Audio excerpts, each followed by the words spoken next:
fue muy curioso el proceso de que el tema de mi personaje Casasola se convirtiera en una saga. La verdad no lo tenía pensado. Cuando yo escribí La Octava Plaga, que se publicó en 2011, pensé que iba a ser solo esa novela, este periodista de nota roja, ¿no? Pero cuando la terminé, me sentí muy a gusto con él porque es mi alter ego en realidad, ¿no?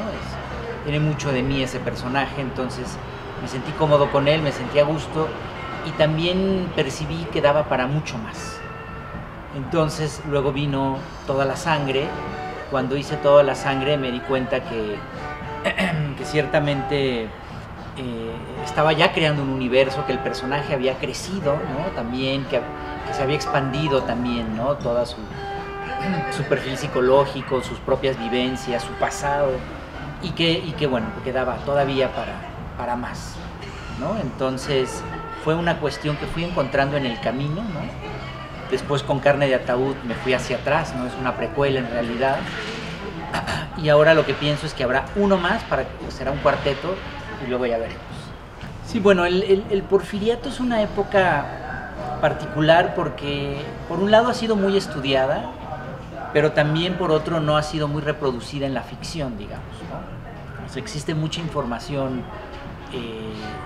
de cronistas de la época o de estudiosos de la época actual que analizan, pero más desde la investigación, digamos, qué es lo que pasaba en esa época, ¿no? Pero digamos, pues una novela policíaca situada en el Porfiriato, que yo tenga noticia, pues no había, ¿no? Entonces, como que faltaba como esa exploración, creo yo, ¿no? Entonces, a mí me parece una época fascinante porque es una época en la que México está entrando en la modernidad con el Porfiriato, ¿no? Es decir, se desarrolla el ferrocarril, la luz eléctrica, el telégrafo, pero a la vez las antiguas supersticiones siguen muy a flor de piel, ¿no? En las calles se oye todavía el lamento de la Llorona.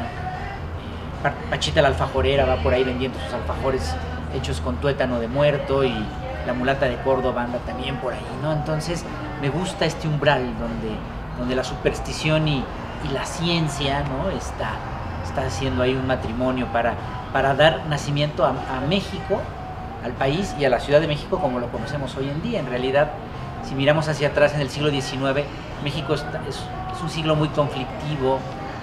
Obviamente primero es la independencia, una guerra muy cruenta, luego a mediados de siglo es la guerra de reforma, todavía hay mucho resabio de la colonia, pero el Porfiriato ya marca un antes y un después, ¿no? en el país. Entonces me parecía muy interesante situarme ahí y desarrollar una historia en la que además me interesaba contar el nacimiento de la nota roja, que ocurre justo en esa época y que es el eje central de la saga Casasola, porque el Casasola del presente es un periodista de nota roja. Fue muy divertido recrear la ciudad de la época, era lo que más me interesaba, ¿no? La Ciudad de México es una de las grandes obsesiones de mi literatura, ¿no? Tengo un romance con la Ciudad de México y también por eso, además de que la he explorado en tiempo presente en mis cuentos y en mis novelas, para mí era un reto, era una deuda pendiente explorarla en el pasado, ¿no?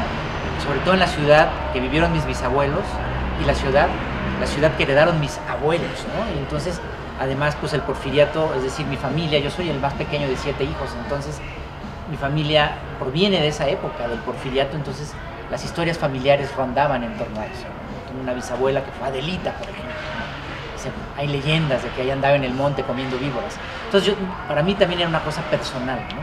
Un ajuste de cuentas, poder indagar para empezar para mí mismo cómo era esta ciudad de fin de siglo XIX y principios del XX. Entonces, afortunadamente hay mucha información, ¿no? Hay espléndidos cronistas de la época que te retratan muy bien cómo eran las calles del Porfiriato, cómo era la Ciudad de México de finales del siglo XIX y principios del XX, que básicamente era lo que hoy llamamos el centro histórico. Bueno, el chalequero era un zapatero y fue el primer asesino serial famoso en México, ¿no? Justo por lo que comentaba, que es cuando nace la nota roja y hay este matrimonio entre la prensa y la exposición de los crímenes y la voracidad de la gente por consumirlos, ¿no? De los lectores. Y cuando yo alguna vez sé, navegando en internet descubrí que existía o me di cuenta pues que existía este asesino. Me llama mucho la fecha en la que mata por primera vez, que es 1888. Para los clavados en el tema de asesinos seriales, es la misma época, el mismo año exactamente, en el que Jack el Destripador está matando prostitutas en Londres.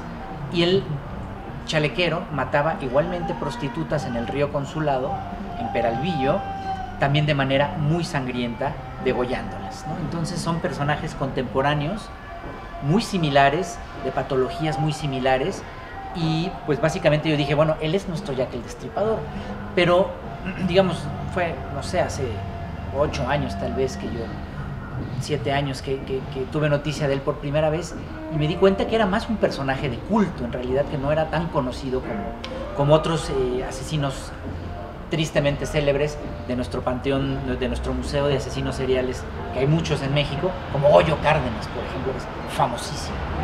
Entonces, desde ahí pues empecé a indagar mucho más, me empecé también a obsesionar con el personaje, y cuando entendí que yo quería hacer una precuela de mi saga Casasola y situarla en el Porfiriato, pues el chalequero me daba justo como el marco de la época, porque cuando empieza a matar en 1888 es el auge del Porfiriato. Porfirio Díaz está en su época más esplendorosa, tiene control del país, tiene mucha popularidad, y cuando el chalequero muere en 1910, ya lo sabemos lo que pasa, viene la revolución y Porfirio Díaz sale al exilio. Entonces yo creo que cada época tiene un asesino que sintetiza la época, y sin duda el chalequero es un reflejo que nos dice muchas cosas, por supuesto del lado oscuro de esa época del Porfiriato. Entonces me servía de marco perfecto para situar esta historia que yo quería contar.